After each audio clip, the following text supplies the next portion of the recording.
Alright guys, long time no see. Been busy, got a lot of irons in the fire with my other company. The market is going away on that, and it's time to transition into something else. So this is one of the things I'm gonna develop. As you know, if you've been following the channel since last, what was it, May, June. I started doing the tutorials on this. I've been developing this kit, and so here's where I'm at with it. I had to put it all on the back burner last fall to deal with my other company because it got busy for a little bit, and then so now it's not. So I have time, but I still have to deal with that as I phase that out, because there's still some work to do out there. So I won't be able to really get into this full time probably until later this spring. And then once I have more time, then I'm gonna be doing a lot more videos and developing this much further. So as you can see, I've added some accessories on the in the engine bay, the heater box, brake booster, the windshield wiper, washer fluid reservoir, a battery tray. So I did that, and then I come up with a new mount for the box, because I think what I really ultimately like to do is eliminate those holes. What we can do is epoxy a nut in here and actually bolt it in from the inside, just like the real fender.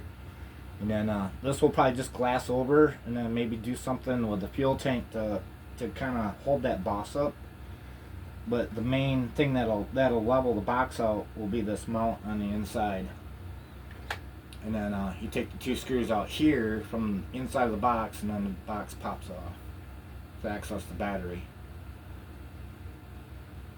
So let's see if we can get a look inside there with the camera.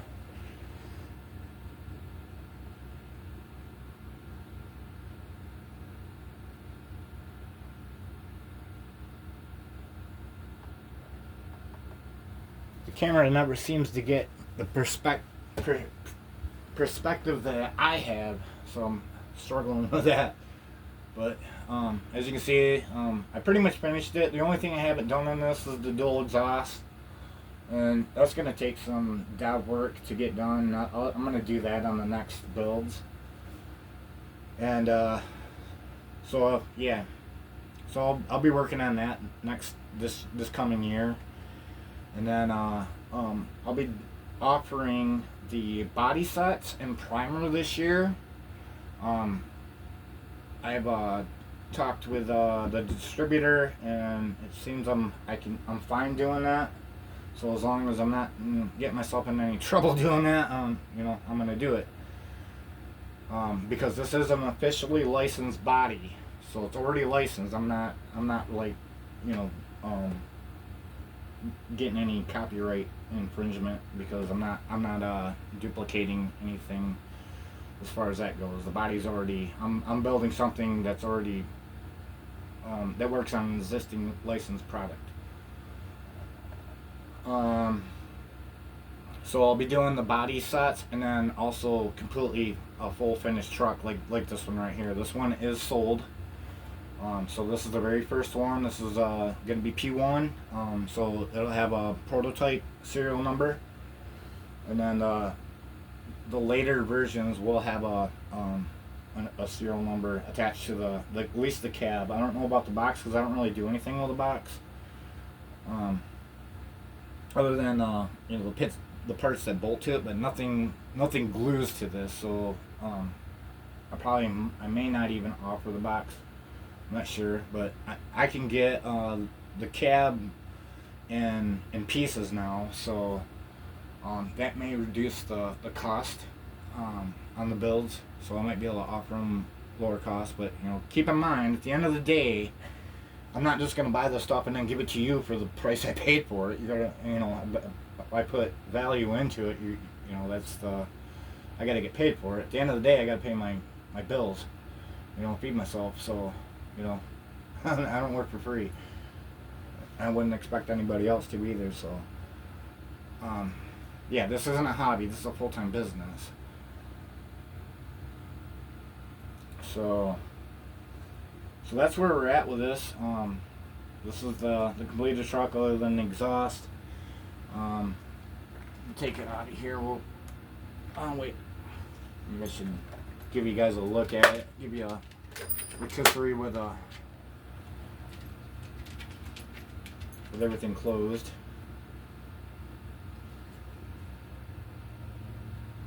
And this does have an engine sim. I don't know that all of them will. It'd probably be an option or something. But, you know, it just adds to the scale of it, having a V8 sound to it.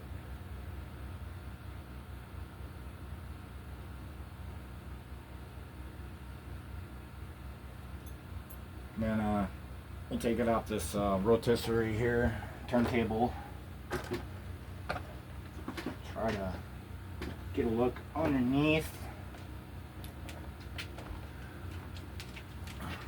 Maybe I should do it this way.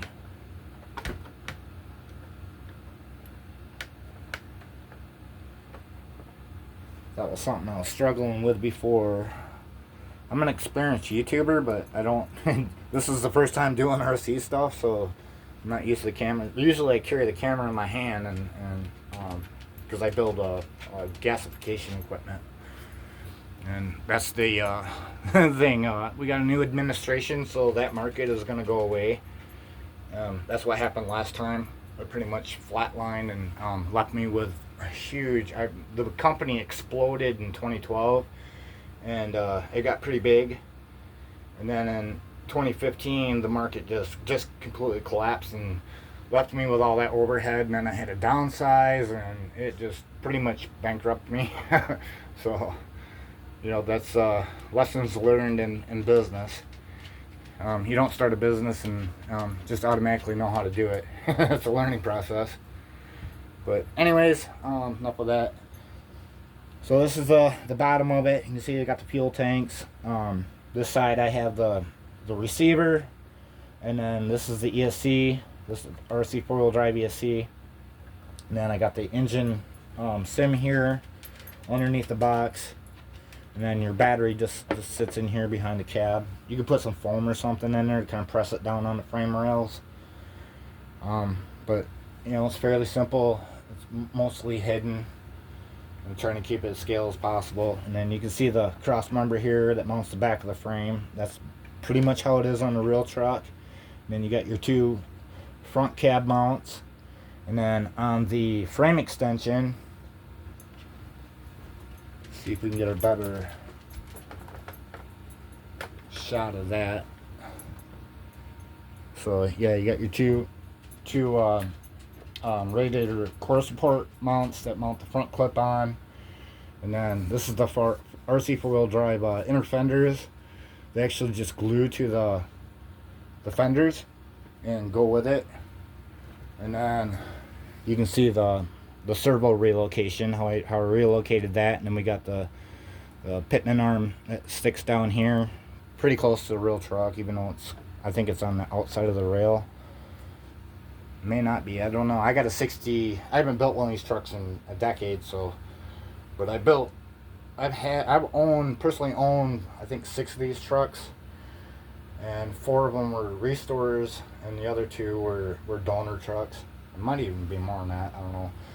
It's been a long time. But I have a 67 now, so, or 68.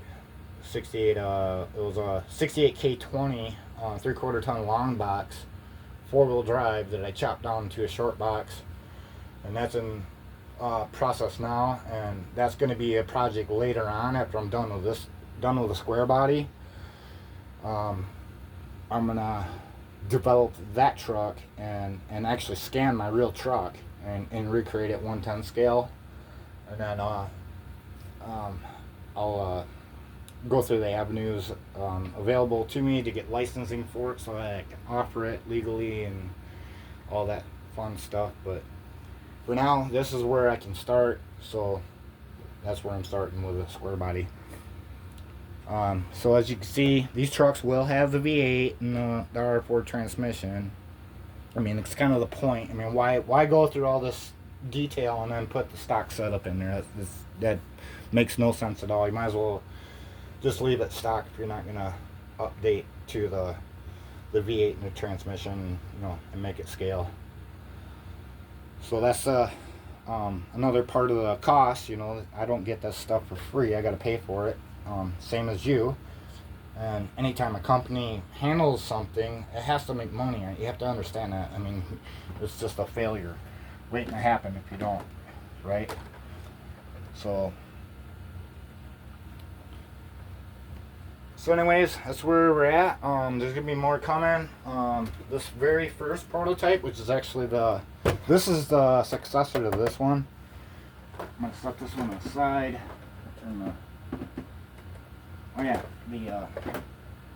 Real quick, I put the on-off switch on the back side of the fuel tank right here, so I can turn it on and off. So anyways, this one I'll be reworking, and I'll probably be building version 2 of that truck, pretty much identical. This is going to be a standard color that I'm going to offer. But if I do white, black, blue, red, the basic colors. Actually, I got to research that, see what colors were offered in the 70s. And I'll probably just pick a handful, and we'll offer those colors. As far as this off-white, I don't think they had that. This is actually a Chrysler color. It's a PW1. But when I did one of my trucks, that's the color I did it in, and it looked awesome. So that's what I'm trying to replicate, is that actual real restore that I did years ago.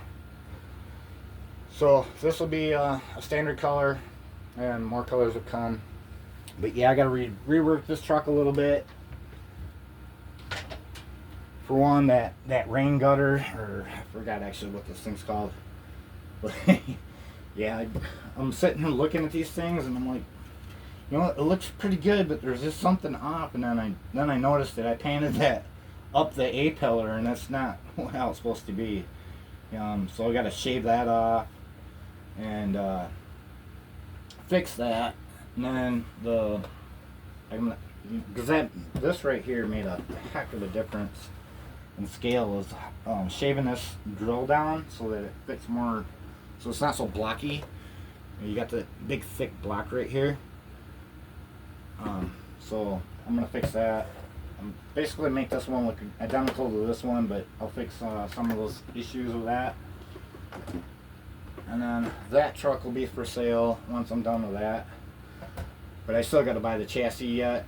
I do have a set of axles and rims and tires already existing. I just need to get the right frame rails, and then the V8 and transmission upgrade.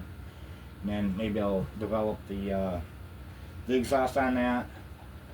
And also, there's some interior parts that I haven't done yet, like the kick panel vent deal.